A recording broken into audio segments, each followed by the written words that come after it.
Les hausses des loyers pour l'année prochaine ont été fixées. Les grèves du secteur public mettent en difficulté les entreprises, déclare le président du patronat français.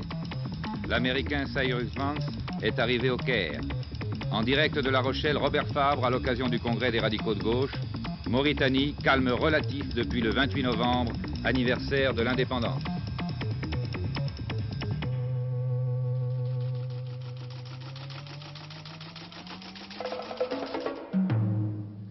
Mesdames, Messieurs, bonsoir. Avant de développer tous ces titres, je voudrais livrer à votre réflexion, sans commentaire, ce fait divers qui nous vient de Villefranche-sur-Saône. 19h20, hier, un jeune homme de 19 ans traverse une route. Une voiture le fauche à grande vitesse. Son corps retombe sur la voiture, coincé dans le pare-brise arrière qui a volé en éclats. Le conducteur ne s'arrête pas. Il était ivre. Pire, il se dirige vers une décharge publique et y abandonne le jeune homme. Ce soir, la victime, retrouvée par miracle, lutte contre la mort à l'hôpital de Villefranche-sur-Saône. C'est tout. Sans transition, les travaux de l'Assemblée avec deux informations qui vous intéressent directement. La première, c'est dommage d'ailleurs, ne concerne que peu d'entre vous. Il s'agit du blocage des hautes rémunérations, c'est-à-dire des salaires égaux ou supérieurs à 30 000 francs par mois. Toutefois, les dépassements dus à une promotion ne sont pas visés par ce plafonnement. Deuxième mesure, celle la plus générale qui intéresse tous les locataires. De combien vos propriétaires peuvent-ils vous augmenter l'année prochaine? Philippe Sassier vous le dit dans le détail. Première chose à ne jamais oublier pour les locataires, les baux ne sont révisables qu'une seule fois par an. Les loyers ne peuvent connaître qu'une seule augmentation. Pour les baux révisables au premier semestre 1978, la hausse des loyers est fixée à 6,5% pour l'ensemble de l'année. Ceux révisés au deuxième semestre répercuteront la hausse de l'indice de la construction. Mais l'augmentation des loyers sera plafonnée, elle représentera 85% de la hausse de cet indice. L'indice de la construction a augmenté de 13% l'an passé. Cette année, sa progression est de l'ordre de 10%. Si ce rythme se maintenait l'an prochain, cela se traduirait par une hausse des loyers de 8,5% au deuxième semestre. Pour les HLM hausse en deux temps, 3% au premier semestre et 10% au maximum au deuxième. Le maximum à ne pas dépasser pour l'ensemble de l'année sera donc de 13%. Enfin, pour les logements soumis à la loi de 1948, les loyers ne pourront pas augmenter de plus de 6,5% l'an prochain. Et puis j'apprends à l'instant que Robert Boulin étudie avec les organisations professionnelles, restaurateurs notamment, la possibilité d'abroger certaines mesures de taxation prises le 2 novembre. Elles seraient remplacées par des contrats de modération des prix. Je pense que nous aurons l'occasion d'en reparler. Les grèves maintenant, les cheminots ont donc pris le relais des électriciens, mais pour autant toute menace n'est pas écartée à l'EDF. Je m'explique. La CGT a convaincu la CFDT qu'il fallait arrêter la grève. Ça n'a d'ailleurs pas été simple, mais lundi, il y aura quand même un arrêt de travail, sans conséquence pour la production. Mercredi encore, un arrêt de travail avec de légères coupures probables entre 9h et 10h. Et puis vendredi, un dernier arrêt de travail, mais celui-là beaucoup plus sérieux, coupure entre 9h et 11h du matin. À la SNCF, les grandes lignes ne seront desservies jusqu'à lundi qu'à 45% en moyenne. Le mouvement a été assez largement suivi ce matin, davantage d'ailleurs dans le sud que dans le nord. Depuis la fin de la semaine dernière, la CGT et la CFDT sont en butte à de nombreuses critiques quant à ces grèves. Le secrétaire d'État Antoine Rufenacht a déclaré aujourd'hui à l'Assemblée, en réponse à une question d'un député communiste, que toute cette opération était, je cite, étrangère à la défense des travailleurs. Et François Sérac, le président du CNPF, s'en est pris une fois de plus aux grévistes de l'EDF qu'il accuse de vouloir désorganiser l'économie. Ce sont les désordres des services publics qui pénètrent profondément dans la vie des Français de tous les jours, qui créent actuellement une atmosphère et un désordre intolérable. Pour vous, ce sont surtout les entreprises qui souffrent le plus de ce que vous appelez ce désordre. Ce sont des dizaines de milliers d'entreprises. Elles en souffrent de toute façon. Ici, une grande entreprise, la radiotechnique, à Caen, perd un appareil de contrôle et la production qui suit. À l'autre bout, une petite entreprise à Nantes perd 2 jours ou 3 jours de production de crème glacée et de sorbet. Ailleurs, à Évry, un prototype qui est à l'usinage est bousillé. Ailleurs, une production est arrêtée, 45 millions de pertes pour Calor-Seb à Lyon. Une des revendications des syndicats, peut-être d'ailleurs la première, est de reprendre le dialogue sur les salaires, sur certaines conditions d'emploi et de travail, avec vous, le patronat, et avec le gouvernement. Vous êtes prêt à répondre à cette demande? En ce qui nous concerne, nous avons déjà reçu Force ouvrière, la CFTC, pour examiner dans quelles conditions, dès le début de l'année, certaines discussions de salaire pouvaient être reprises. Mais il y en a qui sont en cours ou qui ont été conduites à terme au mois de septembre ou d'octobre. Par conséquent, dans notre secteur, depuis la rentrée des vacances, la réanimation des discussions de salaire est en cours. Le problème qui se pose n'est pas celui-là. C'est de savoir si une petite minorité peut utiliser un service public pour se faire droit à elle-même au détriment de la collectivité nationale. C'est ça le vrai problème. Valéry Giscard d'Estaing monte, Raymond Barre descend. Voici sommairement résumé le dernier sondage IFOP François. 1 point de plus pour le chef de l'État, 1 point de moins pour Raymond Barre, 52% de satisfaits pour l'un, 39% pour l'autre. Dans les deux cas, le chiffre des mécontents a augmenté. Jean Le Canuet chez le président de la République aujourd'hui, après Jacques Chirac avant-hier et avant Jean-Pierre Soisson jeudi. Jean Le Canuet qui à sa sortie s'est déclaré en complète convergence de vues avec le chef de l'État. J'ai dit au président de la République que je croyais que le succès face à la division de la gauche était en vue à la condition que nous ayons un programme profondément social, une unité de la majorité et une solidarité autour du Premier ministre. Soit dit par parenthèse, le chef de l'État avait dîné hier soir chez l'Habitant pour la 12e fois. Il était l'invité de 2 couples d'enseignants, dont l'un est rapatrié d'Algérie en France depuis 15 ans, à Montmorency dans le Val d'Oise. Cet après-midi, le président remettait les droits d'auteur de son livre, Démocratie française, 1 600 000 francs en tout, à une fondation pour l'enfance qui portera le nom de son épouse. Et puis quelques minutes plus tard, il recevait les lauréats d'une autre fondation, la Fondation de la Vocation, présidée par Marcel Bleusten-Blanchet, qui récompense les mérites de jeunes candidats de divers horizons. C'est ainsi que cette année ont été couronnés un maître verrier, un filateur de soie et un futur pilote de ligne féminin. Voilà, maintenant nous arrivons au gros congrès de cette fin de semaine, celui du mouvement des radicaux de gauche dans la ville de l'un de ses vice-présidents, Michel Crépeau, c'est-à-dire La Rochelle. Michel Crépeau qui a adjuré aujourd'hui ses amis de ne pas ajouter à la crise de la gauche. Et s'il l'a fait, Robert Fabre, c'est que l'accord électoral avec les socialistes a un petit peu de mal à être ratifié aujourd'hui. Ça n'a pas été facile. C'est normal. Comment voulez-vous que l'on demande facilement à des militants de se battre sous la bannière d'un parti, même s'il s'agit d'un parti allié et ami? Alors il est tout à fait logique que ceux qui n'ont pas bénéficié des avantages incontestables que cet accord apporte au mouvement des radicaux de gauche et à la gauche tout entière, se sentent un peu frustrés, qu'ils aient fait preuve de certaines réserves, voire d'une certaine grogne. Mais en réalité, cet accord a été très largement approuvé par notre comité directeur. Robert Fabre, est-ce que la réunification des 2 familles radicales est pour l'instant à l'ordre du jour? Cette réunification dont Gabriel Péronnet évoquait la possibilité hier.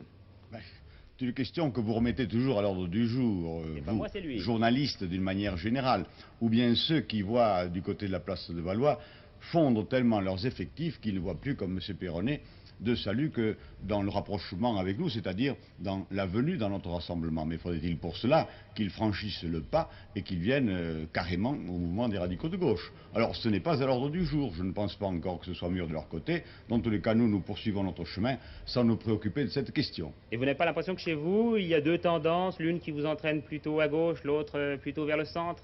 Vous tenez absolument à ce qu'il y ait toujours des divisions au sein des partis. Je vous pose la question. Dans un parti radical de gauche, il y a toujours des gens qui peuvent s'exprimer très librement. C'est la caractéristique de notre parti et qui peuvent avoir des tempéraments ou des sentiments personnels qu'ils ont le droit d'exprimer. Et nous écoutons toutes les opinions. Mais il y a une donnée générale qui justifie même l'existence de notre parti, qui a été le choix de la gauche. Et je crois que là-dessus, il n'y a absolument aucune divergence, tout le monde est d'accord. Le parti radical de gauche se situe dans la gauche et entend y rester. Mais vous n'êtes pas un petit peu laminé au milieu de vos 2 gros partenaires de la gauche, le PS et le PC? Vous n'avez que 2% dans les sondages, celui du Point en tout cas, celui de cette semaine. Oui, le Point. Il y a un sondage du matin qui est quand même différent pour la gauche. Mais nous ne sommes pas laminés du tout. Ce que nous représentons est si important que chacun est persuadé que, nous l'avons dit nous-mêmes, et les autres le savent, la victoire de l'Union de la gauche passe par la voie radicale. C'est-à-dire que sans nous, il n'y aurait pas de victoire possible de l'Union de la gauche. Et nous représentons, croyez-moi, bien plus que 2% que l'on veut bien nous créditer dans le point. Et je crois que nous sommes nous-mêmes si conscients de ce que nous représentons que ce congrès revêt une grande importance parce que nous ne faisons pas que de la stratégie ou de la tactique électorale, c'est un congrès d'idées au cours desquels nous émettons, à travers les commissions qui ont travaillé aujourd'hui, un nombre de propositions importants pour l'avenir et même pour un avenir immédiat. Eh bien, Robert Frapp, je vous remercie. Philippe Arroir suit les travaux de votre congrès et nous en rendra compte tout au long de ce week-end. À ce moment du journal, je voudrais vous présenter un document qui vient d'être aujourd'hui mis à l'honneur. Il a reçu le prix international du film médical à l'issue des journées qui se sont déroulées à San Sébastien en Espagne. Et à travers ce document, c'est toute l'équipe du professeur Thérèse Plagnol qui s'est distinguée, de même qu'une méthode de diagnostic des maladies cardiaques qui va vous étonner. Regardez bien. Ces taches de couleur qui palpitent, c'est un cœur normal, un cœur qui bat. Une simple injection de produits radioactifs, sans danger, a permis de le filmer en oblique et de face. Maintenant, regardez celui-là. C'est un autre cœur, mais cette fois l'homme qui l'abrite a fait un infarctus. La flèche indique la partie atteinte. C'est l'un des triomphes de la médecine nucléaire.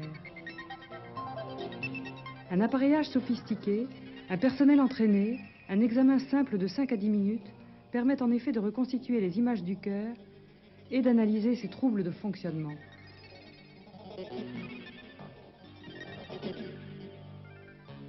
On injecte des éléments radioactifs exprès pour marquer le sang ou pour marquer le muscle cardiaque, mais ça n'est pas dangereux avec les radioisotopes dont on dispose actuellement qui entraînent très peu d'irradiation, pratiquement négligeable.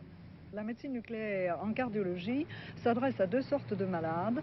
D'abord les coronariens, les gens qui ont une insuffisance coronaire, une angine de poitrine, les gens qui ont eu un infarctus du myocarde, qu'on peut ainsi surveiller, suivre au cours de leur infarctus depuis le début, et également les cardiopathies qui peuvent entraîner des insuffisances cardiaques.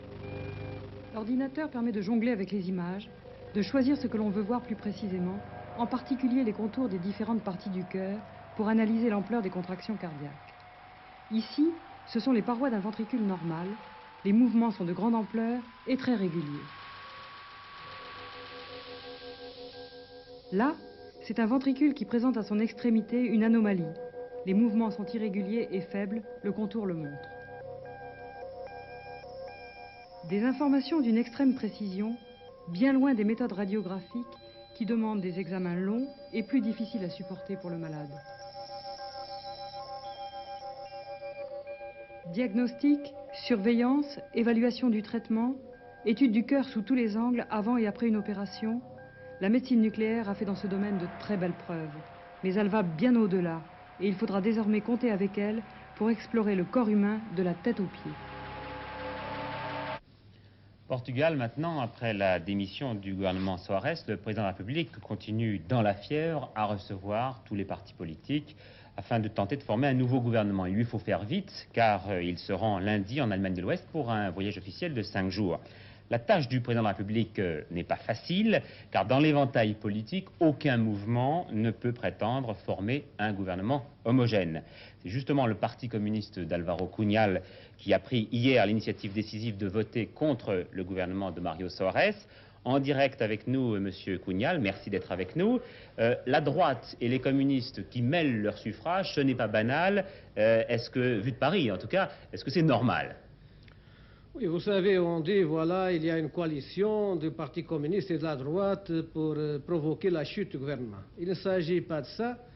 En fait, les raisons sont complètement contraires. Nous avons voté contre le gouvernement parce que nous pensons que la politique qu'il a suivie jusqu'à ce moment n'était pas celle qui convient à notre pays, à notre peuple. C'est une politique de récupération capitaliste, c'est-à-dire de restauration du pouvoir économique et politique des groupes monopolistes et des grands propriétaires fonciers chez nous.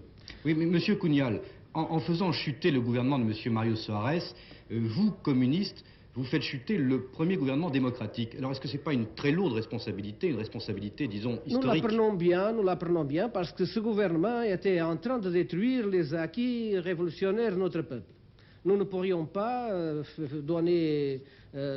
approuver la motion de confiance à un gouvernement qui chaque jour donne les terres qui étaient expropriées aux anciens propriétaires fonciers, donne des entreprises au patronat sabotateur, liquide le contrôle ouvrier et poursuit une politique qui fait payer aux ouvriers, aux travailleurs tout le prix d'une soi-disant récupération économique, qui en fait ne se réalise pas, parce qu'il s'agit de récupération capitaliste et pas de récupération économique. Nous ne pourrions d'aucune façon approuver cette motion de confiance. Depuis de très longs mois déjà, vous accusez le Parti socialiste de virer à droite. Mais vous, en tant que parti communiste, PC portugais, vous êtes un des PC les plus staliniens d'Europe, hein, des PC les plus dogmatiques. Oui, vous savez, vous le répétez chaque jour, depuis le 25 avril, nous entendons ça chaque mois, c'est plutôt déjà une musique connue chez nous. En mais en fait, s'il y a au Portugal... espagnol. Oui, mais s'il y a au Portugal un parti démocratique, vous pouvez bien croire que c'est le Parti communiste. Et le Parti socialiste le Parti socialiste, c'est aussi un parti démocratique. Et c'est pour cette raison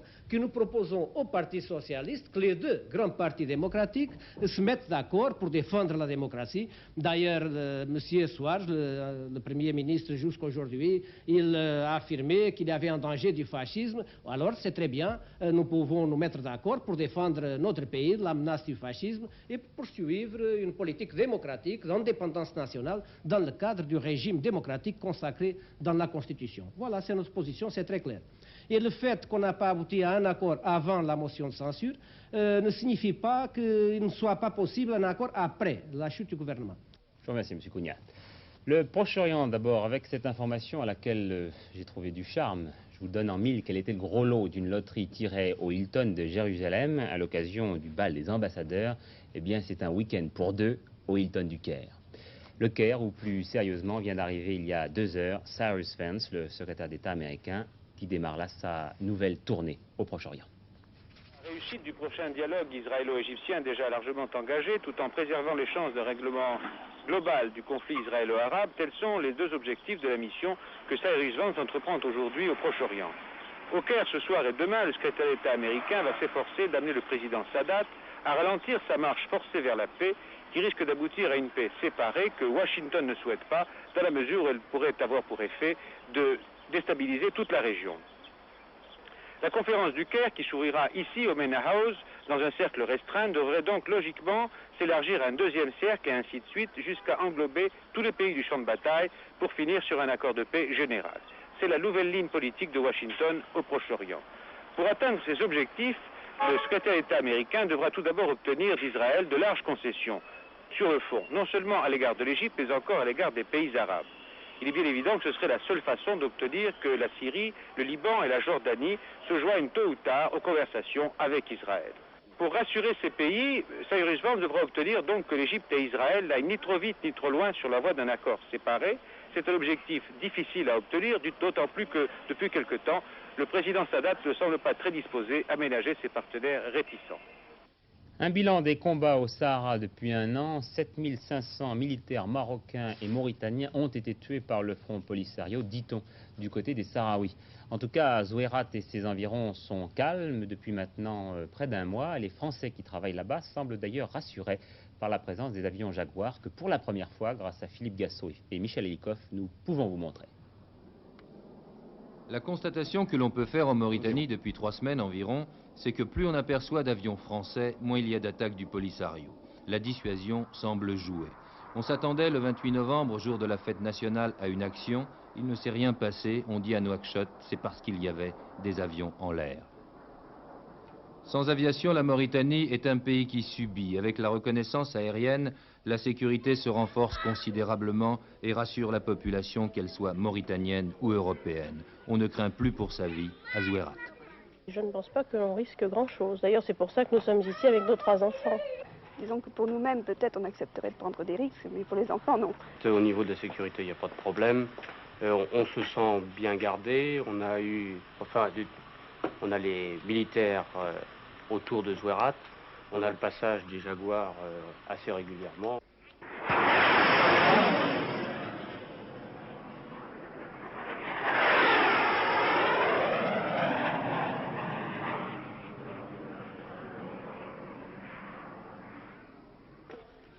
Les Jaguars sont bien là, il y a du monde au grand balcon qui veille sur Zouérat, Nouadhibou ou la ligne de chemin de fer.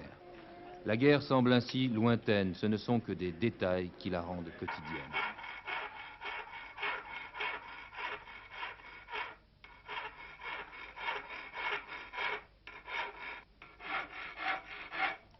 La peur physique a disparu de Zouérat et la crainte qui demeure, c'est celle de perdre son emploi et un salaire qu'on ne retrouvera plus ailleurs. En ce moment, il y a beaucoup de gens qui se posent des questions parce que plus l'interruption dure, plus la société a des problèmes de gestion. Et pourquoi ces gens-là ne partent-ils pas s'ils en ont envie? Il y a une question d'ancienneté. Plus on est vieux dans la société, plus on touche de salaire. Alors ces gens-là perdent tout, s'ils vont ailleurs, ils perdent tous ces avantages. Si les étrangers qui habitent chez nous et que nous utilisons pour exploiter, nous aider à exploiter nos richesses, manifestent le désir de partir, cela ne nous poserait pas de problème. S'il le faut, les Mauritaniens se passeront des Français. Cela ne sera pas facile, ni pour les uns, ni pour les autres. La seule solution est de faire circuler le train et de livrer le minerai. Ce convoi est déjà en formation et c'est avec passion que l'on attend le jour du départ et surtout celui de l'arrivée à l'autre bout de la ligne. Un mot aussi pour revenir sur le couronnement de l'empereur Bokassa avec ce dernier développement en forme de canular. Un étudiant de Poitiers a réussi à s'y faire inviter en sa qualité de roi de la Bazoche. Une joyeuse association d'étudiants en droit sous le nom de Didier Ier rentrait hier, vous le voyez, à Poitiers avec sa couronne. Voilà pour le sourire. Si vous êtes là, Jean-François Kahn, c'est parce que demain, à Stockholm, Amnesty International va recevoir très officiellement son prix Nobel de la paix et que cette organisation, pour autant, ne s'est pas endormie sur ses lauriers. Non, elle vient justement de publier son rapport annuel, un très gros rapport qui se termine par cette conclusion assez sèche. Les rares éléments positifs qu'on a pu constater en ce qui concerne le respect des droits de l'homme sont plus que compensés par une dégradation dans un nombre considérable d'États, et cela à l'issue d'une année qu'on considère comme l'année des droits de l'homme. Mais cela n'est pas au fond pour nous surprendre. Regardez cela, regardez ces dépêches-là. Hein. Eh bien, ce sont des dépêches qui nous sont arrivées dans les 2 dernières heures. 18h, 19h, 19h30, 2 dernières heures, donc tout à fait peu au hasard. Et rapidement, je vous lis ce qu'il y a dedans. Première, un dissident se serait suicidé, on va essayer de se suicider dans sa prison en Allemagne de l'Est. Il s'agit d'un chirurgien très célèbre. Rome, des étudiants ont envahi leur ambassade iranienne, ce sont des étudiants iraniens, à Rome, et ils prétendent que 60 des leurs ont été massacrés à Téhéran et qu'il y a plusieurs dizaines de prisonniers politiques à Téhéran. Pretoria, un juriste britannique affirme que l'un des leaders des nationalistes noirs sud-africains est mort sous les coups de la police, en prison. Union soviétique, un écrivain, Zinoviev, un écrivain qui a écrit un très beau roman, Les hauteurs béantes, et qui avait reçu un prix d'une organisation suisse, eh bien, il ne pourra pas aller chercher ce prix, on lui interdit. Et surtout, cette information qui nous vient de Bruxelles. Dans les dernières heures. Oui, dans les dernières heures. Une autre information très importante qui nous vient de Bruxelles. Des responsables du gouvernement américain ont déclaré à leurs homologues européens, premièrement, qu'en Argentine, la situation est catastrophique sur le plan des droits de l'homme. 8000 personnes ont simplement disparu, comme ça, on ne sait pas ce qu'elles sont devenues. Qu'au Chili, il ne faut plus chercher les disparus, ils sont morts, ils ont sans doute été exécutés. Et qu'enfin, en Chine, la Chine communiste, dont on ne parle pas beaucoup, vous savez, la répression actuellement serait terrible. Voilà, c'est des dépêches prises au hasard. Alors on comprend que pourquoi le rapport de la Amnesty International nous montre que dans 2 tiers des pays membres des Nations Unies actuellement, eh bien, il y a des violations graves des droits. Je crois que ces dépêches valent mieux qu'un long discours. Charles Aznavour, lourdement condamné aujourd'hui par la Cour d'appel de Versailles, 1 an de prison avec sursis et plus de 10 millions de francs d'amende et de dommages et intérêts. La Cour d'appel a multiplié par 3 la sanction prononcée en juin par le tribunal correctionnel pour infraction à la législation sur les changes et sur les douanes.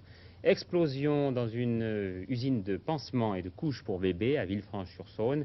À l'origine, un incendie ce matin. Bilan 17 blessés, dont 6 gravement brûlés. L'incendie avait entraîné l'explosion de gaz produit par la fabrication de ces pansements. Hold-up ce matin à Marseille. 2 personnes ont été tuées à l'occasion d'une agression dirigée contre le Crédit Mutuel Maritime. À Marseille, toujours, on a retrouvé les auteurs du fameux hold-up de l'année dernière contre la Caisse d'épargne. Et vous serez sans doute, comme tous les clients de cet établissement, étonnés d'apprendre qui était l'investigateur. Le 2 décembre 1976, deux hommes masqués font irruption dans la caisse d'épargne de Champagne dans le Rhône. Ils disparaissent avec 8 160 000 francs de butin. 3 mois plus tard, les deux auteurs du hold-up sont arrêtés à Marseille. On retrouve alors une partie de l'argent volé. Les deux truands refusent de révéler les noms des instigateurs de ce coup, trop parfaitement réussi. 1 an de filature est nécessaire pour remonter jusqu'à Albert Guérin, repris de justice marseillais. Mais, surprise, Albert Guérin, eh bien c'est le père de Jean-Paul Guérin, directeur de la caisse d'épargne de Champagne. Et c'est ce dernier qui a indiqué le coup aux deux cambrioleurs. Ce soir, 5 personnes sont sous les verrous, le père et le fils Guérin, mais aussi leurs complices, André Austin, Suzanne Giraud et Martine Tournebise. Jean-Pierre Guérin a été inculpé de complicité et de recel de vol qualifié. Albert Guérin, le père, en somme, aurait été son conseiller technique. Un doigt de sport, maintenant arrivé de Gauloise 2 aujourd'hui en Nouvelle-Zélande. Le premier français au classement général en temps compensé et en additionnant les 2 premières étapes, eh bien c'est le voilier 33 Export qui est 8e. Plus modestement, j'ai depuis aujourd'hui le programme de la 9e course en solitaire de l'Aurore pour juillet prochain. Départ Perros-Guirec, arrivée Quiberon, entre-temps Kinsale en Irlande, Pornichet près de la Baule et puis Laredo en Espagne. La météo maintenant, avant de refermer ce journal, peu de changements par rapport au temps d'aujourd'hui. Un temps nuageux et pluvieux des Vosges aux Alpes et sur la Corse. Neige en haute montagne avec légère atténuation des précipitations. Dès le matin, une zone de pluie intéressera à l'ouest et en fin de matinée, la Normandie et le bassin aquitain. Ailleurs, le temps sera assez beau malgré des brouillards matinaux dans l'intérieur. C'est Gérard Rolls qui vous attend à 22h45 pour vous présenter la dernière édition après Apostrophe et avant le Ciné-Club. Quant à moi, je vous souhaite une très bonne soirée. Je vous retrouverai lundi. Bonne fin de semaine, une fin de semaine que vous allez sans doute passer devant votre récepteur de télévision. D'après un sondage VSD IFOP, eh bien 2 Français sur 3 passent leur week-end devant le petit écran en hiver. Si vous êtes de ceux-là, bon programme à l'écoute d'Antenne 2 et à lundi.